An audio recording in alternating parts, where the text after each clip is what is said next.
Remind me, was it the same last season where Fatina and Akamarured played? Fatina beat Akamarured, and then they came again in the finals. I think he was the one that person, right? I believe so. I believe that's how it played out. I'll need to double check the bracket again to make sure that that is the case, but I do think that is what ended up happening. So we could see deja vu, you know? Right, exactly. That's what I'm thinking of. We could literally see a repeat of season 2, and that would be quite interesting. I don't know if it's going to shake down the same way.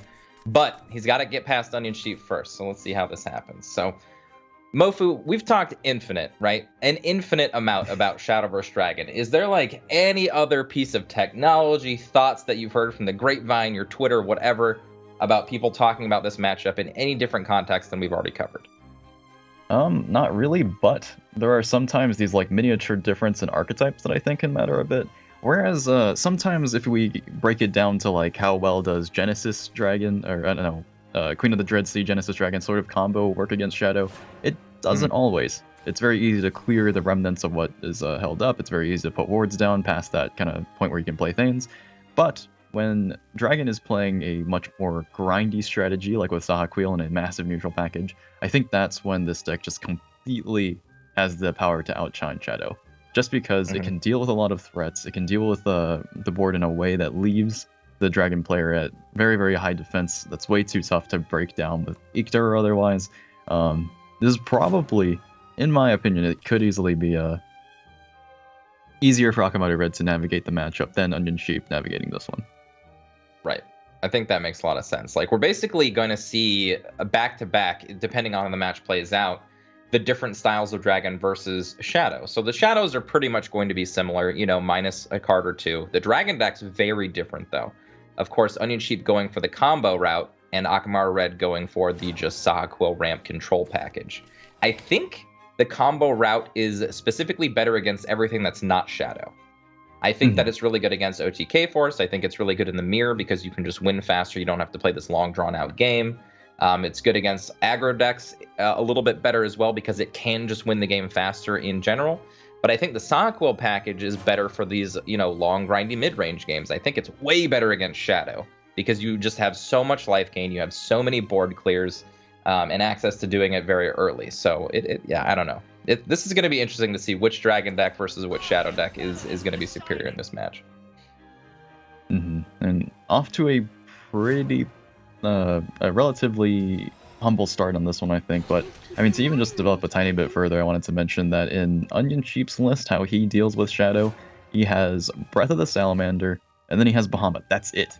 Whereas on the other side of things, Akamarured, if he were on the other side of this matchup and we mirrored the classes, he would have both of those things as well as Sahaquil and Evo Point with an Israfil, or could just shrug off the threat of a board by developing a Lucifer.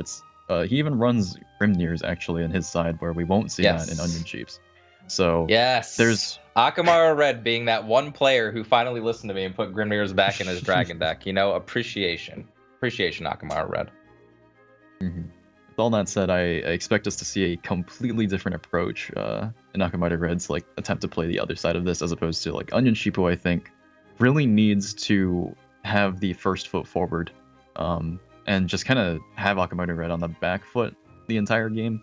I think he really needs to, and this is somewhat aided by the fact that he is on the play, establish his early game and mid game followers as strongly as possible so that he's in control of the trades, because he can't throw away his removal options or board clears easily.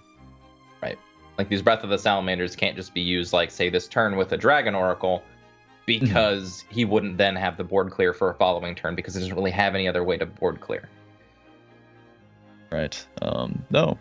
Rahab is really, really good for these kinds of situations where he doesn't really want to take this poke damage from Akamarured's board, which can just ignore Ayala, and even just making him trade into it is kind of like the second part of Breath of the Salamander. It just does 2 to everything in order to get rid of it, kind of thing. Plus, this sets up a really nice Breath of the Salamander turn anyway, because if you figure most of Shadow's cards are 2/2s, right? If you play a Rahab here, and they Evo into your Rahab with a 4/4, they still have to trade with it, which means that Bone Chimera comes in, and then you can trade off your Ayala, or if the Ayala trades off this turn, then you're pushed to 6, and then you have an easy way to clear the board again. So I feel like Rahab is easily the best play here. Mm-hmm. And in the meanwhile, after that, really, I think it just comes down to OnionSheep trying to find a safe time to kind of Fervor and keep cycling. I definitely agree with not going for the line of play that would have used up Oracle, because he really needs the draw. What he needs more than anything is develop the Scyther face, or at least develop that Scyther or any other form of damage he can find, just so he can have that range on his combo later. Because Akamarured, with all those Evo points, is going to be putting down a very threatening board soon. Now, I guess the one thing that does circumvent everything I was just talking about, of course, is Ceres. Ceres is the one card that you can play on turn 4 earlier with an Evo point in Shadow that can actually bust through this Rahab and not pop the Bone Chimera. So I think that's the play that's going to be made this turn. I guess there could be a case made for Andrialphus evolve into a Lurching Corpse, perhaps? Something to that effect, just to get more value out of his hand. So I guess he could go either way with that. Yeah, but I think because he has the Ictors in hand here, he's just going to develop the series. It doesn't really have to draw for anything, and this puts a pretty tough board to deal with for OnionSheep here. That's right, and I have dealt with Ceres as Dragon, and it never feels good, right? You always have to you get out resourced by that card every single time. Now, technically, you could Oracle into a Scyther to deal with it this turn. You could Breath of the Salamander, but then you're leaving the skeletons behind. It just puts you into this really awkward situation. Yeah, it's really tough to be OnionSheep here, I think. Just because he doesn't really have any powerful plays coming up. If anything, I think this is the last turn where he's going to probably be skipping. But then Akamarured does slow down just the slightest bit until he actually reaches his turn 7, so perhaps we'll just see a Fervor developed here and the game really start to get on its wheels within like the next 3 turns afterwards. Maybe. Right. Yep, I like Fervor here. Exactly like that. Next turn you get to Oracle up to 10 alongside of playing a 6-drop, which could easily be Breath of Salamander to clear the board. So I think this line is great. I guess another thing worth mentioning is even though we've already kind of figured out what OnionSheep must accomplish in order to win this game, if we're Akamarured here, then knowing that this is probably the easier sort of Dragon list to manage as mid-Shadow, but he isn't on the play, so it does take him a lot longer and he has to durdle for a little bit before it gets to Ictors. What is the main line for him to try to look for? Does he have to kind of protect this Bone Chimera as much as possible, or can he kind of just leave it unevolved, perhaps? I don't think so. So in my mind, Ektar isn't the end-all be-all against Dragon anymore, unless you do have like a Prince Catacomb setup, you know what I mean? And you can continually just put forward a board that Dragon can't deal with. If that's not the case, Ektar doesn't really... It's not amazing. It's still great. It's still an amazing card, right? But it's not amazing in this particular situation. So I think if I'm Akamarured, I'm playing this Andrialphus, I'm evolving it, and I'm trying to dig for Thanes specifically. And if not Thanes, then maybe something to the effect of Prince Catacomb, so I can actually just keep a board filled. Makes a lot of sense. I think the longer this game goes and the more last words followers that Akamarured develops that just kind of survive the Breath of the Salamander that OnionSheep has, the better his odds become, because the sort of unfortunate thing about Dragon sometimes is they can't clear a board more than once, which seems kind of redundant. But at the same time, it matters when your opponent is developing massive damage threats, often Ictor, after you've tried to deal with the threats they already had. And he's going to be able to actually clear off this board pretty easily before turn 7, because he did open up himself to that option to Breath of the Salamander plus Oracle last turn. And Akamarured, I think this forces him to play a Lurching Corpse here just to block a Bahamut. I say block because, of course, if Lurching Corpse dies to the Bahamut effect, he'll kill the Bahamut. But that's one of the reasons why Shadow's really good against Dragon. It has these options to play a blocking play like this. And this will force OnionSheep to play his other Breath of the Salamander, more than likely followed up by a Rahab, which doesn't really apply a lot of pressure to Akamarured. Right, if that were the case, he does have a zombie party. We could just easily develop that. Doesn't have to use his Evo over it, but... Oh, interesting. He actually chooses not to go for the Lurching Corpse, but rather cycles this little Soul Squasher in the event of any kind of clear. Wow. So this opens up Bahamut. I don't know if I like this. This basically can set up a lethal play, but it looks like Akamarured drew himself out of it anyway. Very fortunate. Multiple ways to get beyond this. If he had a Demon Eater or Soul Conversion, I think that would make this turn very easy for him. But now, can't really develop anything massive here. He can develop a Necro Assassin and a Ceres and choose to give up his Belinus, perhaps. I think something that is actually a little unfortunate about this scenario is he doesn't have another activator in hand for his Lurching Corpse. It's just his Necro Assassin, and I don't think he'd want to give up both options here. Right, I think this is a Belinus Necro Assassin turn. I think it's really the only play he can make, which feels bad, right? Because again, that doesn't apply any pressure to OnionSheep, and he can just drop something else like another Bahamut or a Zeus or a Genesis Dragon. OnionSheep has all the options he needs to actually just play a control game now. He had a Breath of the Salamander, has another one, had a Bahamut, has another one, has Zeus, like literally has everything he needs to finish this game out after clearing off the boards that he did for Akamarured. So I think he's in a great shape here. It is very unfortunate that Akamarured is kind of still here, but with 3 Ictors, I think even just finding a Prince Catacomb or even just another Bone Chimera could be a big difference in his case. Absolutely. Absolutely. But, I really feel that Prince Catacomb is never a dead card against Dragon. It finally lets you get all those 2 drops out of your hand, fill up a board, set up for an Ektar. It's really hard to deal with.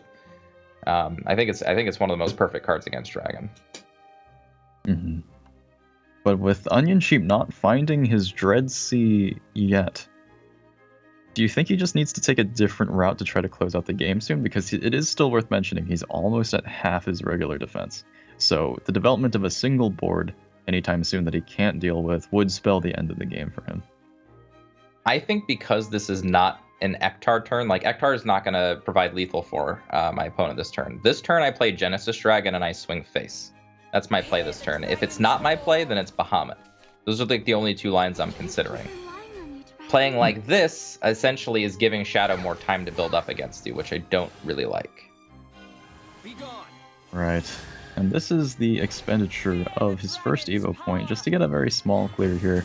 And that is, I mean, when on the play, when only having 2 Evo points, that means that second one is necessary to inflict that remaining 18. He doesn't have the option to use this on like a Rahab or something in order to just simply kind of clear it off.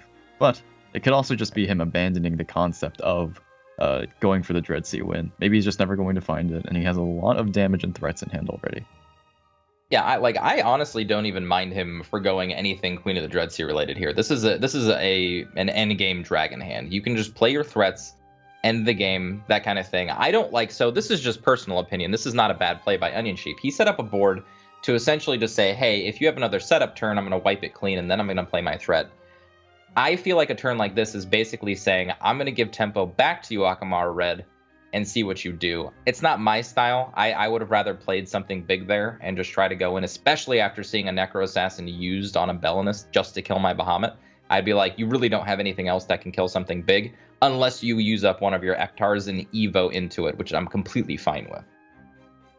Right. And something actually worth mentioning too is, while Genesis Dragon may have seemed like a strange choice and Zeus was technically safer, Akamarured does have 1 Evo point left, so developing a Zeus would enable the Lurching Corpse without any kind of activator otherwise. But that's true. This line of play does manage to take an Ictor out of Akamarured's hand, which is not a big deal to him. But I think perhaps more important than the actual loss of an Ictor here is that's a lot of shadows gone, which means another Bahamut is a very difficult threat to deal with, if that's even possible for Akamarured. So knowing what we know, Bahamut is the play here. Bahamut is a winning play. Now, OnionSheep not knowing this, and just, so you've seen Necro Assassin, you've already seen a Lurching Corpse gone. How fragile do you think this Bahamut is if you play it? Or do you want to save it for a bigger board? Because you have to deal with this Ektar. The Ektar has to die. Right. I think he is putting a lot of thought into it, but I think he's absolutely going to go for it. Because 6 defense means you're not killing that with Breath of the Salamander, and you wouldn't really want to commit it that way anyway, because then you'd be kind of open to Zombie Party, or your Bahamut would come down later and Akamarured has had more time to find an answer to it. If he commits this Bahamut, he's not really all-inning. He's putting himself in a position where he can very easily find the lethal swing with either Zeus or Genesis Dragon, and if Bahamut gets answered, well, he still has Zeus and Genesis Dragon remaining as threats. Perfect. Perfect, OnionSheep. This is exactly But I was thinking, and of course, Akamarured, like clockwork, finds the answer right off the top in 2 different ways. He may seem extremely lucky just due to the circumstances he's in. I think it's also worth mentioning, these Soul Conversions and Demon Eaters have been sitting in Akamarured's deck all game, and he's like 23 cards left now. So very high probability he was going to find them.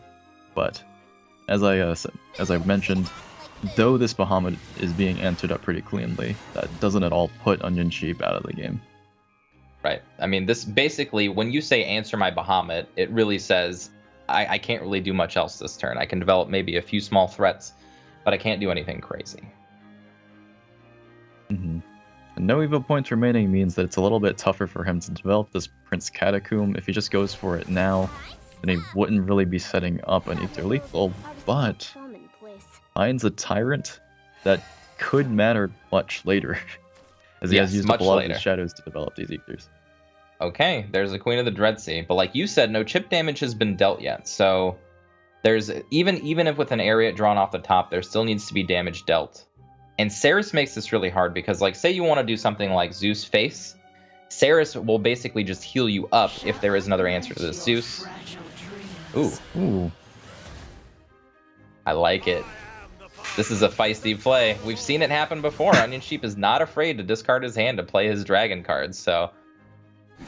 I breathed in so sharply that it made me cough in the wintry air. But, as to say, yes, this is a ridiculously aggressive play, and we've seen OnionSheep do this exact same thing earlier. He found his Dreadsea, and while we're sitting here talking about the setup he needs for the combo with Ariat, he just simply slams the Dreadsea and develops the biggest possible threat at once he can with it. And I think... I love it.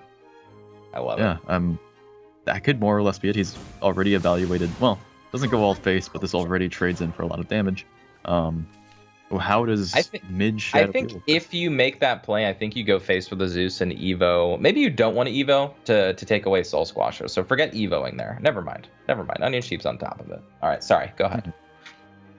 No worries, he was just by trading into it, he also knows that the Necro Assassins in Akamarured's deck are no longer active on board, so OnionSheep just plays for the maximum amount of aggression, and I think this is definitely going to pay off for him. I don't see how it won't. Right, I mean, even in Aktar this turn, you Aktar, you can clear off the Zeus, and that's it.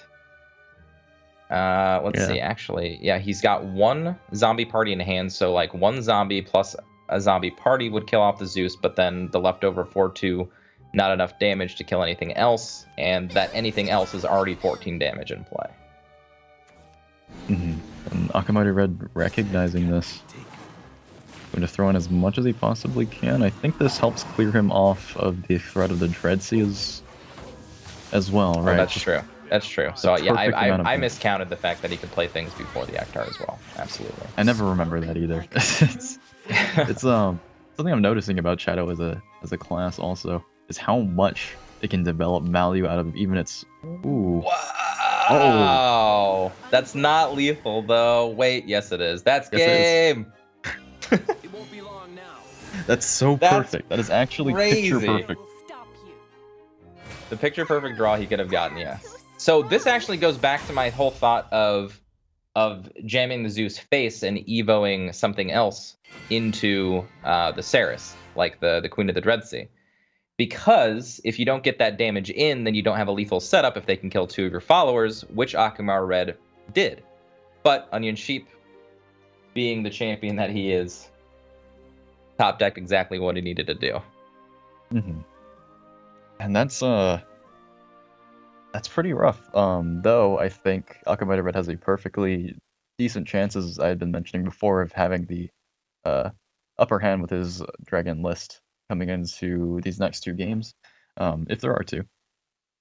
Having to come back from winning 2 could actually put us into a really similar situation to, as we keep mentioning, when Akamarured was in losers and had to fight his way back up to Fatina.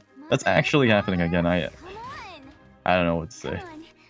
Yeah, it might be that OnionSheep just takes him out here, though. I think that he has shown that he's been playing very well today. Akamarured hasn't really been a slouch on his play today either, you know what I mean? But I think OnionSheep is just, like, he's on top of it. Like, we've been saying that a lot about these players today. They're just on top of their plays, but it's really a striking difference than the past weeks where we saw, people being a little shaky with their turns or taking some extra time or actually letting the timer run out on their turns. But not today. Today is crisp, clean, just straight up, I know what I'm doing gameplay, and I love it. Yeah, if there was a day to choke and make misplays in every single game, this is not the day for it for these players. Right. And I think even just going off of that, the one thing that OnionSheep has demonstrated to us very convincingly throughout all these games is that was very, very skillful play. And this has been very, very skillful play of Dreadseed Dragon. He's made plays that a lot of other people might have been too focused on the combo to notice were available. Right. And that alone has won him so many games, or his game so far. So that's right. I think we have a lot to agree. learn. I completely agree with that. I mean, when you're playing a control deck, you literally throwing away every single card in your hand to make a very tempo-oriented play. We're talking about 30 play points worth of stuff in a single turn, but then again, you have no options afterwards. And yeah, we're just seeing him, execute that game plan perfectly, like not waiting for his combo, just, calling it, saying, you know what, this is it, and it working for him right now. It's really great to watch. Mm-hmm. But after that, has to navigate the mid-shadow mirror. Now, I feel like we kind of tossed aside the differences between these lists they could possibly have to talk about how different their dragon lists are. Right. But right. It's probably relevant to go into that now. I believe both of these players are actually running that single copy of Deathly Tyrant, which I find very interesting. I think that's just what you do in tournaments now because it gives you that extra option against control decks to win where normal shadow decks can't. Right. Yeah, definitely. And as I've been mentioning before, one of the big weaknesses of Shadow is just not having the burst sometimes. And when there are very many relevant matchups, like maybe anticipating dealing with Control Blood or control decks that continue to grind you out and never take any poke. Oh, I guess we saw OnionSheep sort of mill at that single time where it would have demonstrated that perfect time, but yeah. Aside from the Deathly Tyrant in each list, I think the only other difference is OnionSheep has a few small techs in here. A single copy of Lyrial, and Death's Breath, I want to say, is the biggest difference. There are 2 Death's Breath in OnionSheep's deck, whereas they don't exist in Akamarured's deck, and that might be enough, right? Because he's also playing 3 Thanes and 3 Ektars, just like all of the lists are. But those 2 extra Death's Breath in the mid-game might be able to solidify a board, because the card that Akamarured is playing in that slot is Necro Assassins. Necro Assassins, while being good, aren't really at their best against Shadow. Right. Considering how much Flood this class tends to always do and rely upon, that sort of unreliable tick of removal, especially with both players playing Lurching Corpses like this, you can already see that they don't value them very highly. There's no threat that these things are being built in the deck for. If anything, it is just somewhat difficult to deal with poke damage, is what they're looking for from these cards. Everybody say hi to Doggo! OnionSheep's dog making it into the frame. Mm-hmm. The dog is actually the one playing the entire time, and then the sheep is just like kind of sitting there watching it. That's right. He's petting his dog. He's like, all right, man, relax. Everything's going to be okay. You're playing against one of the best players, Akamarured. Don't sweat it. I'm here for you. I got you. But, so as this game is developing, just at a vague cursory glance at what each player has in hand, who would you say is looking at a more promising transition to the mid-game? I mean, they both have the same cards in hand, right? Except there's a Deathly Tyrant in one of them. Honestly, I think both players are right on pace. The only modifier that I actually look at in Shadow is life total. Current life total is actually the most important thing in my mind, because once you get ahead, it means that all of your plays have to be reacted to instead of the other way around. So right now, I'd say Akamarured is ahead because A, he's got a board, and B, he's ahead in life, and that's the only thing I'm really paying attention to right now. Yeah, now that you mention it, even just like evolve points are not really the make or break point of this mirror match very often, I think, because of how much board impact Shadow has, even against very difficult situations when it's run dry of those. That's right. Like, the Evo points are good, but again, you have zombie parties. Shadow's followers are not very big. You know what I mean? Ektar is about as big as it gets, and you can respond to an Ektar with an Ektar and things like that. So It's, yeah, the Evo points not really mattering. I mean, yes, Ektars and Thanes in hand, the amount that you draw them is probably one of the most important things, and just being ahead in life so that you can be the proactive player in this match, which I think it really sets you apart. Once you can start being aggressive and your opponent has to start trading with you, I think you start taking over the game. Right, and we may see that already start to happen. As you mentioned, even the slightest difference of just having a Demon Eater on board is starting to snowball into a much greater board advantage for Akamarured Red, and he's already drawn a lot of his turn 7 plays. I think one very interesting thing to watch for from him is whether OnionSheep can develop something that forces an Iktar out of Akamarured Red, and whether Akamarured Red wants to save the shadows perhaps, and just develop a Thane instead or something like that, with any anticipation of going for a Tyrant this game. Right. Now, the one benefit that OnionSheep does have is that he's on the play, so he can develop his Thanes first, which is super important, but he has to make sure that he has the board to do so. So I think the best line here would be probably Saris. Saris into either Zombie Party or Lurching Corpse, developing more plays, or even Soul Conversion and Skull Beast. He's got a lot of options this turn, but I think developing the Saris is very important this turn, so that he can actually develop his Thane and start pressing the proactive plays. But it looks like he's going to go with the Cerberus instead. That's very interesting as well. I mean, he does somewhat take over the board here, especially if he chooses to Evo for it. But I imagine, right, he also has to toss one of the pieces of Cerberus away, so he develops just the slightest, tiniest bit of reach with it as well, or reach to hold in hand for later. But it is a much more easy board to deal with than if he had gone for the series. Right. Saris just puts this threat in play that has to be dealt with. Worst case scenario, your opponent plays a Soul Squasher, but if they do, you're getting rid of a resource that Shadow has in their shadows, and they can't play a full value Ektar on the following turn if you do force something like that out. So all of these things to take into consideration on each turn, because this is the heart of Mid Shadow. Turns 6 and beyond is exactly when you start having to make all of your best plays, because once you start getting into 7, after the setup turn of 6, every single turn could be, and we've talked about this before, just a board flip every single turn. Ektar U, Thane U, Ektar U, Thane U. Necro Assassin Lurching Corpse combos, Saris this, you know what I mean? So I think OnionSheep could have developed a little bit stronger with Saris here, especially because he could have played an extra threat along with it. But Cerberus is not a bad call here. It still does similar things in that it does clear the board a little bit. I just don't think it puts as valuable as a threat into play. Right. If it's of any consolation to OnionSheep, though, with that play, Akamarured Red actually had a lot of very limited options with that. He could have committed a Prince Catacomb to try to trade a little bit, and he wouldn't have had a ideal evolution afterwards. He would, whatever from that board would have evolved, would have traded for the Lingering Body there. But he tries to roll in a Necro Assassin and unfortunately hits the Skeleton instead, and that's his last Evo point lost on that play. Yeah, he took a bit of a gamble there. And now OnionSheep has pulled very favorably ahead. He's cleared the board out, managed to get out the zombies with the zombie party, and he does have 2 Thanes. He doesn't have any Ektars, though. But that doesn't really matter. When you're playing this matchup, you always have to assume your opponent does have it. So that's never really an advantage, which is funny to me. It's like, even if you don't have Ektars, your opponent always has to respect it. 3 copies, 15 cards into the deck. I think there's like a 90% chance that he would have it. And in addition, he knows that was his turn 7, so any point after this is an Iktar as well as a Coco he has to play around, which is an upwards of maybe 8 or more hidden damage on every board. Wow. Okay, so plays a Thane, has no Evo points to clear board here. Oh, and he draws it anyway!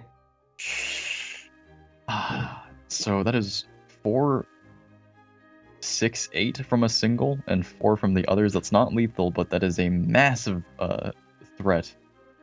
Suddenly This is massive. So what are we talking about? We're talking about 6, 12, 14, 16. Could have dealt up to 16 this turn. I think with this play, he's going to go with the Thane, yeah. Play more of a defensive game, because he doesn't have the lethal this turn. Right. But man, Thane, we see Thane put in so much work. Like, over the course of the last few weeks, I think we've seen Thane just have more lethals by itself than, like, any other card. I think as the games we watch start to transition more towards value grinds and attempts to just sort of take control of the board, I mean, what more can you really ask of a card than to have a lot of poke that is able to deal like increasing amounts of damage with whatever trades you have to make that turn, so you don't lose in the opportunity to reduce your opponent's life total by making trades on the turn you play him. The reasons why he inflicts burn damage need to be dealt with by themselves, and they poke while it happens. And once you've dealt with it, that is a 0-cost 4/5 Bane, basically a removal spell when combined with Ikter. At this point, I actually don't see how Akamarured can stop the offense that OnionSheep has. Now that he has the Ektar and another Thane, I don't really know if there's a set of plays that Akamarured can do here that will actually stop. Right. Stop And this. I mean, I think we're seeing it happen. OnionSheep was able to develop a threat, which Akamarured had to spend his shadows to get rid of, and that completely abandons the Tyrant as a line of play. Yep. Absolutely right. And now he's got the white that he can use alongside of an Ektar. Still has the extra 2 damage in hand. But he doesn't even need to do any of that. He can just play another Thane here, right? He could. I think there is also a bit of a... I think there is a bit of a reasoning behind going for perhaps Soul Squasher, no, Lurching Corpse into Ikter. Does full clear by itself and develop a pretty massive threat on its own. Would deal 6 damage to Akamarured. There's a lot of possible lines of play. He's got a million different options this turn. He can Thane Soul Conversion, play double whites. He can save the whites for an Ektar turn follow-up. Like you said, he can play Lurching Corpse into Ektar, have a full clear just with that. I think that's a great play. Because he has the fallback of Thane with Soul Conversion already in hand, I think that might be an optimal line of play, just as far as card economy goes. But again, he could also just... Yeah, okay. It looks like that's what he's doing. I was about to mention, he also has White King sitting here that he could just develop if he pleased. Because these shadows are kind of doing nothing at the moment, or they don't really have any particular purpose. If he develops it here, I don't know, I don't think that's really possible for Akamarured to come back from it. Right. Because even, like, say for instance, even if Akamarured did manage to get up to 20 shadows right now, this is still blocking the only possible route to victory. It's not like they run Bahamut in this sort of list, which... I mean, I feel like I've seen somewhere in my brain a Bahamut in mid-shadow. I guess it was probably Potwasher's Highlander deck back in the community tournament that I lost to, but... yes. Without comeback mechanics like that. I thought you didn't play in that tournament. I thought it was not you. I got second place. Huh? No, I know you got second place, but I didn't think it was you, remember? I thought you were something else. A skeleton, perhaps? Right. I forget my story of my role playing sometimes, but... Right. Yeah, I'm trying to keep your RP intact, my friend. That's okay. As you can see, I'm already not too attached to that story anymore. I've already moved on to bigger bones. But it was comedic genius, though. I'll give you that, Mofu. One of the funniest things I've seen all year. I appreciate it. I actually learned, or I improv'd that last little trumpet solo I did, and I just before that game and that interview, I was messing with the toy trumpet and figured out how to play it. But that's it. Very unfortunate for Akamarured. Nothing like Bahamut. Sorry for those of you who don't know what we're talking about if you missed the charity event. Don't miss those, okay? Those are fun to watch and important, okay? Well said. Yeah, unfortunately, wouldn't even have had something like Bahamut on the draw, and the game hasn't even reached the 10th play point yet. So, and she developed a board, and Akamarured just didn't have what it takes to get around past it. And of course, OnionSheep doing what we've seen a lot of our players do today, and taking the longest route to victory.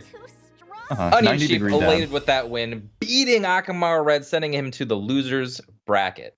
That's a big win for OnionSheep. OnionSheep will move on, and he goes to the winners' finals to fight off against Fatina. And Akamarured falling down to the loser's bracket. This is not new to him. He's been here before. But let's talk a little bit about how those matches played out. Now, I think OnionSheep's decks definitely strong alliance, right?